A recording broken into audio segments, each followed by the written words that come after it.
खबर का नया हर पल का सच ये दिखाता गया रास्ते की कहानी नई ज़बानी ये है बशर। मेरा पूरा हिंदुस्तान से संबंध है क्योंकि मैं भारतीय मुसलमान हूँ। मुझे गर्व है इस बात का। मेरा संबंध है इंसानियत के साथ, मेरा संबंध है कायदे कानून के साथ, मेरा संबंध है और संविधान के साथ मेरा संबंध है। आज हम आए हैं काशी मीरा में। हमने यहाँ पे डीसीपी जोन 1 चौहान साहब से मुलाकात करने के लिए हम आए हैं क्योंकि आपने देखा 2-3 दिन पहले जो डाचुकपाड़ा के अंदर हुआ था, तो आपस में दो समुदाय के बीच में कुछ पार्किंग को लेकर हुआ था इश्यूज। उसमें दोनों पक्ष की तरफ से कंप्लेंट दी गई, मगर कुछ हमारे पास ऐसे फोन आया और इसी कंप्लेंट की गई थी हमारे पास के वारिस भाई एक तरफा कंप्लेंट ली जा रही है, एक तरफा लोगों को अरेस्ट किया जा रहा है।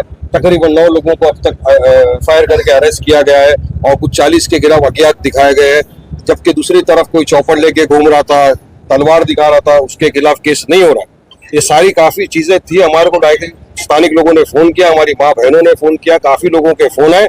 तो आज हमने कहा ठीक है हम आपके साथ चलेंगे। हमने डीसीपी साहब से बात की, डीसीपी साहब ने हमको आश्वासन दिया। हमारी तकरीबन पौना घंटा मीटिंग मुलाकात हुई उनसे। उन्होंने कहा वारिस भाई देखिए हमने निष्पक्ष इंक्वायरी हम कर रहे हैं। हमने यही कहा कि सर संविधान इक्वालिटी की बात करता है, कायदे कानून का आप भी पालन करिए और निष्पक्ष तरह से इंक्वायरी करिए। जो भी गिल्टी है उसके खिलाफ आप कार्रवाई करिए। वायलेंस से हम कंडेम करते हैं, वायलेंस नहीं होना चाहिए। लेकिन कितने लोगों की रिक्शाएं तोड़ दी, उनका क्या, जिसने तोड़ा आप उसके खिलाफ केस करिए।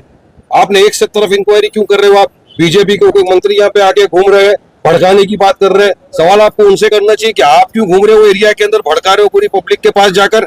सवाल उनसे करो क्यों उधर जाके धमकाया जा रहा है, क्यों मस्जिद के पास जाके खड़े होकर बोला जा रहा है कि 2 दिन के अंदर मस्जिद को तोड़ दो, क्यों महाराष्ट्र का मीरा रोड का वातावरण खराब करने की बात कर रहे हैं वो लोग। ऐसे लोगों को रोकना चाहिए ना। अगर उनको नहीं रोकेंगे तो वातावरण खराब होगा। और आप बोले हम तो आए ना, हम तो किसी को भड़का नहीं रहे, हम तो बात करने हैं कि सब न्याय और इंसाफ करिए। जिन लोगों ने तलवार दिखाई, चौपड़ दिखाया, जिनके वीडियो वायरल है, उनको भी अरेस्ट करिए, उनके खिलाफ भी केस करिए। डीसीपी साहब ने हमको आश्वासन दिया है और कहा है वारिस भाई बिल्कुल हम उनके खिलाफ कंप्लेंट ले रहे हैं, उनको बुलाएंगे, अरेस्ट करेंगे और जो भी कानूनी कार्रवाई होगी निष्पक्ष कार्रवाई होगी। हमने कहा निष्पक्ष कार्रवाई नहीं करेंगे तो सब फिर हम कोर्ट में भी जा सकते। हम तो कायदे कानून का सम्मान करते हैं। हम बीजेपी की वाले को तो रास्ते पे उतर के दादागिरी धांधली तो नहीं कर रहे ना, उनको रोकिए। और इस तरह से जो आके यहाँ पे डरा रहे, धमका रहे, घरों के अंदर खाली करो, बांग्लादेशी है, पूरा सर ये बिल्कुल डराने धमकाने वाली बात है। इनके खिलाफ सख्त कार्रवाई की जाए और इनको हिरासत में लिया जाए। डीसीपी साहब ने सुना, उन्होंने कहा बिल्कुल अगर कोई भी इस तरह की धमकी देगा आओ मेरे पास कंप्लेंट करो, इमीडिएटली हम एक्शन लेंगे उनके खिलाफ। लेकिन एक बात बताइए, इस तरह से अगर बाहर के नेता आकर यहाँ पर अपनी राजनीति करेंगे तो माहौल बिगड़ने का ज्यादा चांस है। आपको कौन बोला मैं बाहर का हूँ? नहीं, मीरा भाई जैसे नहीं है आप। अरे भारतीय है, हम भारत में कहीं भी जा सकता हूँ। मैं बिहार में जाके कैंपेनिंग करता हूँ। यहाँ की हालत आप अच्छी तरह जानते हैं। वारिस भाई कल किरीट सोमैया आए, माहौल खराब हुआ, हिंदू एंगल गया। आज वारिस पठान आए, मुस्लिम एंगल जा रहा, तो क्या माहौल शांत होने वाला? ये सवाल। ये वो आके माहौल खराब किया, लेकिन वारिस पठान ने आके संविधान को लेकर आया, हक न्याय इंसाफ की बात किया, रूल ऑफ लॉ की बात किया, कायदे कानून की बात किया। मैं उनकी तरह एरिया में जाके घुमा नहीं डंडा वंडा लेके। मैं किसी को लेके चाहता तो वो अगर 300 लोग को लेके घूमे, मैं 5000 लोग को लेके घूमता। लेकिन मैं कायदे कानून का सम्मान करता हूँ, पालन करता हूँ संविधान का। इसलिए हम आए डीसीपी से मिलने के लिए। मेरा मौलिक अधिकार है, मैं चाहूँ तो मिलूं। और यहाँ के लोगों ने मुझे बताया आप कौन होते मुझे बोलने वाले, आप बाहरी हो। अरे यहाँ का हूँ मैं, बिल्कुल भारतीय हूँ, भारत का रहवासी हूँ, कहीं भी जा सकता हूँ पूरे भारत में।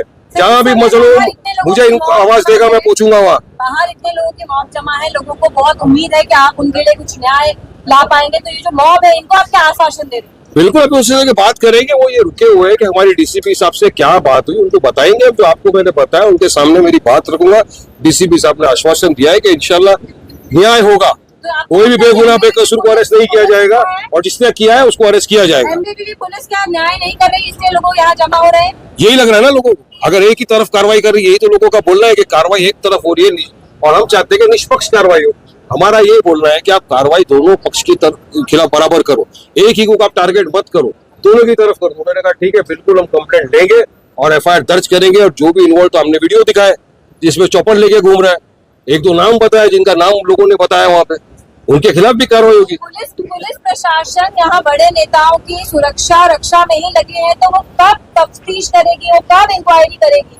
इस तरीके से अगर सब बड़े नेता यहाँ आएंगे तो उनकी तो ड्यूटी बन जाती है कि आप लोगों को पहले प्रोटेक्शन दे। जैसे अभी यहाँ बहुत लोग जुटे हैं, इनको संभालने का काम लग जाता तो वो कब अपनी इंक्वायरी करेंगे सर? मैंने मेरे लिए प्रोटेक्शन कभी नहीं मांगा, मेरा अल्लाह काफी है। यहाँ पे जो लोग आए हैं ना, यहाँ पे ये न्याय की गुहार लगाने आए हैं। इनको उम्मीद है कि वारिस भाई आया है, हमारे लिए बात करेगा, इंसाफ की बात करेगा, संविधान की बात करेगा, कायदे कानून की बात करेगा, और जो ज्यादती हो रही है उस ज्यादती के खिलाफ आवाज उठाएगा। इसलिए लोग यहाँ जमा हुए मेरी मोहब्बत में आए हैं लोग। लेकिन अभी तक भी एक FIR हुई है जिसमें 9 लोग गिरफ्तार हुए। जैसी दूसरी बात आप कर रहे हो कि चॉपर लेके घूम रहा है, वहां पे उसकी अगेंस्ट में उसकी फैमिली या उसके घर का कोई भी या जो सदस्य जेल में, उनकी तरफ से FIR नहीं हुई है, सिर्फ एक FIR। अभी उन्होंने कहा, हमने 2 लड़कों को बुलाया था, FIR के लिए लेके जाओ। हम तैयार थे। उन्होंने कंप्लेंट बोला कि कंप्लेंट डालो अभी के अभी। जिन्होंने FIR करने की बात की, FIR करेंगे और DCP इंक्वायरी करके अरेस्ट करेंगे।